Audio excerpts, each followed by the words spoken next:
Well, let's see what sort of bike I've got for you today. This is the CYCROWN Cyc Hunter. This is a very affordable bike. They cost about $1,200. It's got full suspension, triple crown fork on the front, this coil shock on the rear, which has a little bit of adjustment, so that's good. Dual batteries and a rear hub motor.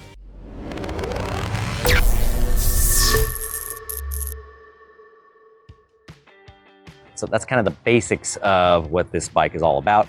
Obviously, it's got the motorcycle-inspired retro kind of look. The saddle does feel pretty comfortable. I'll see how that goes as I ride it around a little bit. The individual batteries are 48 volt, 13 amp hours each, so you got about 26 amp hours altogether. Not bad. That is probably gonna give you, a good 50, 60 miles of range on something like this. I've got turn signals, not on the front, but I do have a nice big headlight right there. The display is like a LCD in color type, unique one. I don't know if I've seen this display on anything before. 5 assist settings. See if I can figure out how to change it from kilometers to miles an hour. This one? Yep, there it is. So this is using a 7-speed Shimano setup for shifting.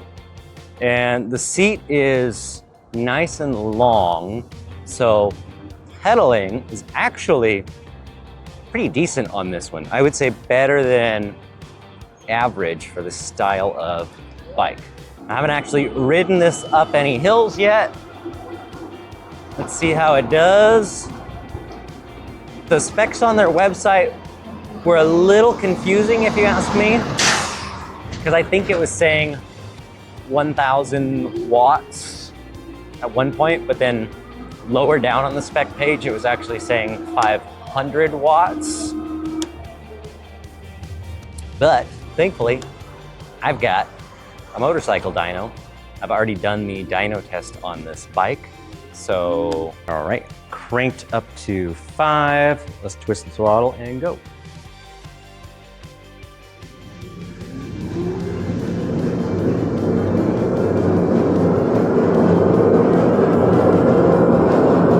We got 1,030 watts and 28.09 pound-feet of torque. So it looks like it's gonna be towards the bottom of the 1,000 watt list, right about here, just above the G-Force RS, another 20-inch fat tire bike. This is a 26. That's either 27.5 or maybe a 29. So this is definitely a good comparable for it. Just a little bit more power than the RS was. I'm gonna put that into practice. 28 pound-feet of torque, or whatever the number was, just over 1,000 watts. Here is a really steep hill. Let's see how the bike goes up it. Coming from a stop sign, so I can't even carry any speed up. And I'm not gonna pedal. We're just gonna rely totally on the bike to carry me up this hill.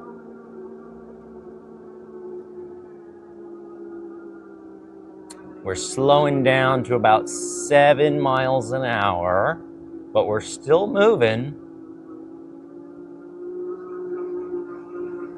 And it looks like that's about it. It's gonna slow down to about 7, but we're still gonna keep moving up and over the hill.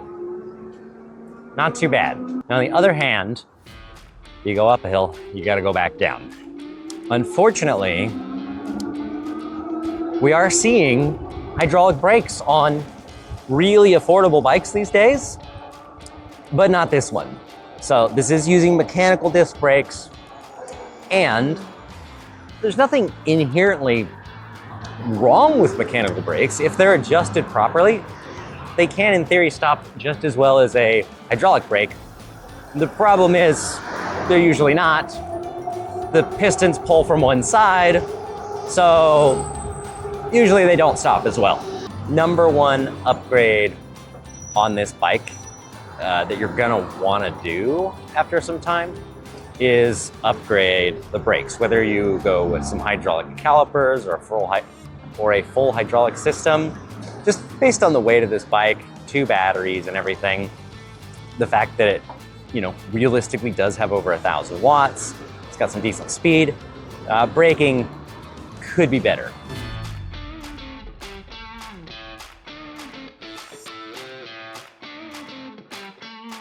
I need an open stretch of road to see how fast this will go.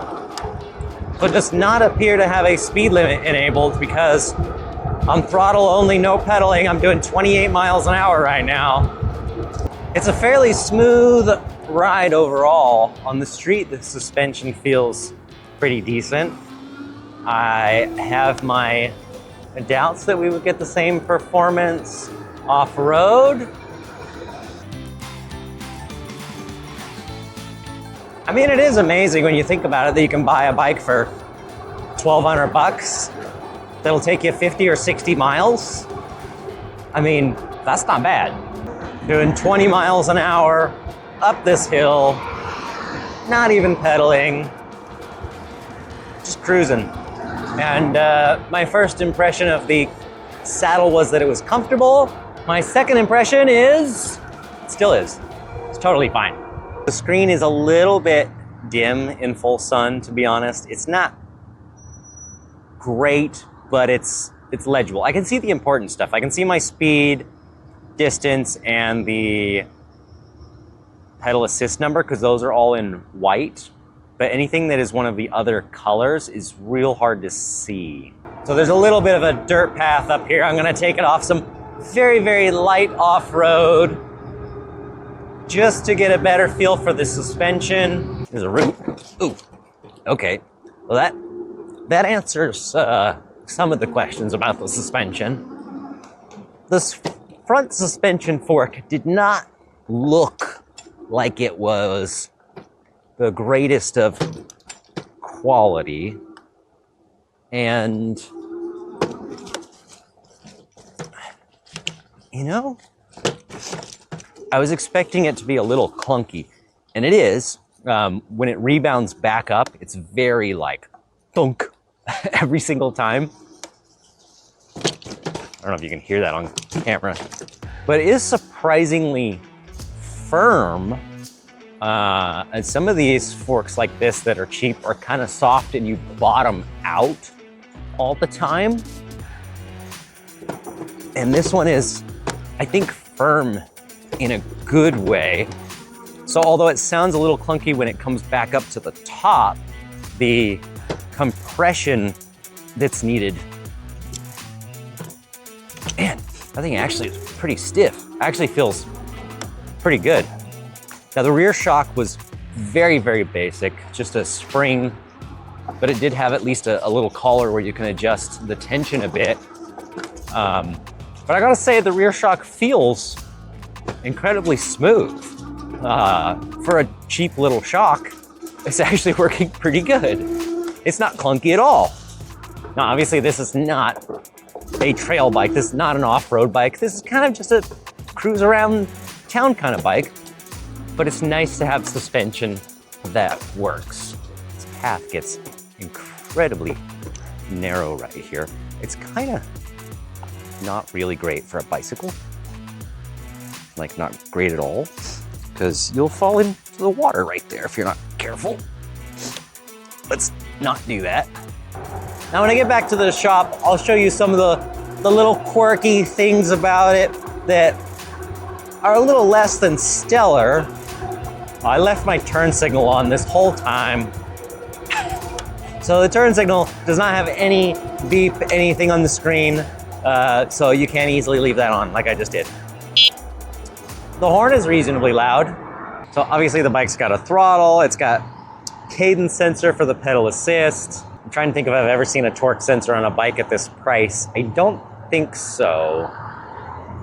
A little bit more money, yes. Or maybe during like Black Friday deals, possibly you could get something with a torque sensor around this price range. But typically retail prices, it's always gonna be a cadence sensor for something like this. It does have kind of a gradual soft start. It does not lurch off the line. The only time I don't like that is in traffic and I really want to like get a quick start off the line at a signal, is it just eases off. So it's nice, but I wish I could zip off a little faster. Hey, that was one of our customers. He just picked up his bike from repair. Oddly enough, I don't think this speedometer reads anything faster than 28. I think it goes to 28 and then the speedometer just sits there. And it doesn't read any more. Yeah, as soon as you hit 28 and go over that, it just says you're going 28 miles an hour. That's strange. This is a very bumpy, potholey road right here. Let's see how that suspension handles it.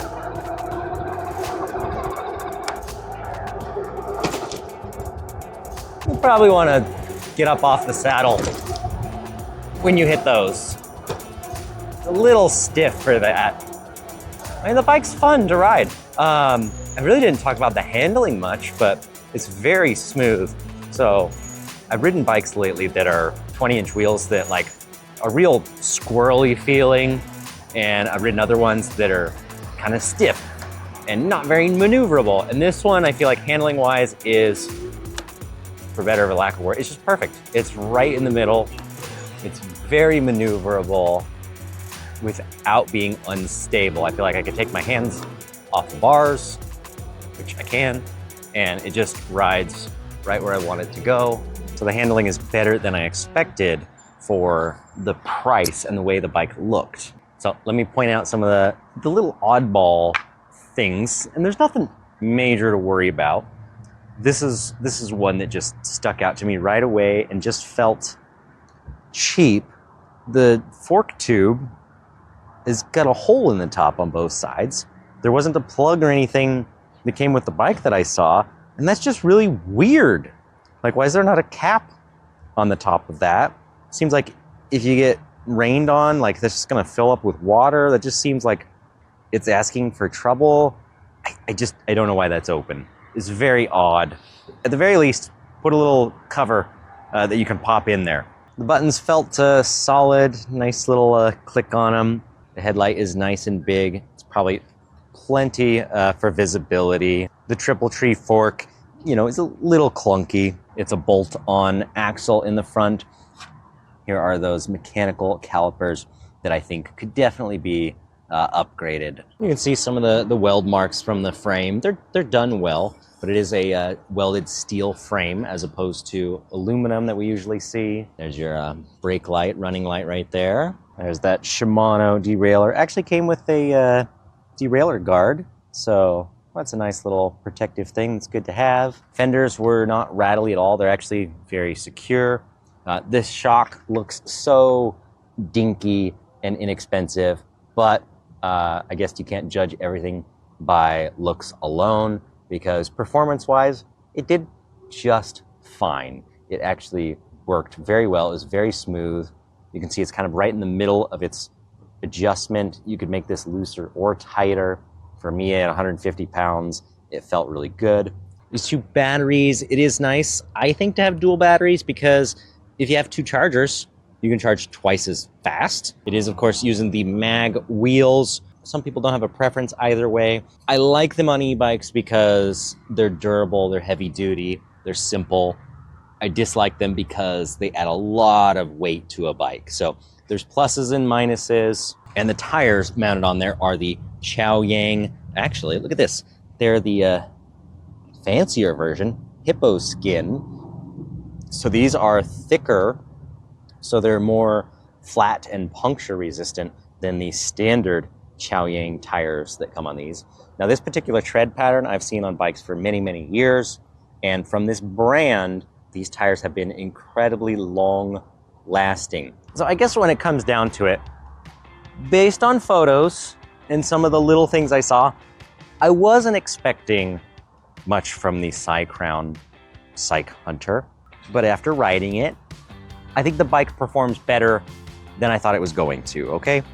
I gotta be honest, it rides nicer than I thought. It handles better, the suspension operates a little better than I thought. Now, is it a top dollar, fancy, super nice bike? No, there's better stuff out there for sure, especially in the brakes department and the fork department. And that screen, like I said, it's on right now. It's pretty hard to see. That could be a little bit better. So I guess if it comes down to, is the bike good as is? If you're just gonna ride it around on the street, you'd probably be pretty happy with everything except for the brakes.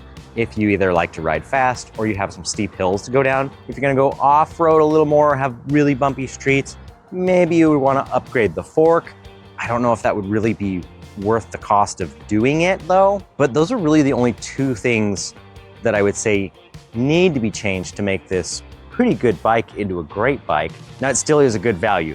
26 amp hours of battery capacity on something that is just $1,200 is still, in my opinion, a good deal. It's affordable, inexpensive transportation. So that is the CYCROWN Cyc Hunter. I'll put a link in the description where you can get one of these, and I'll see you on the next video.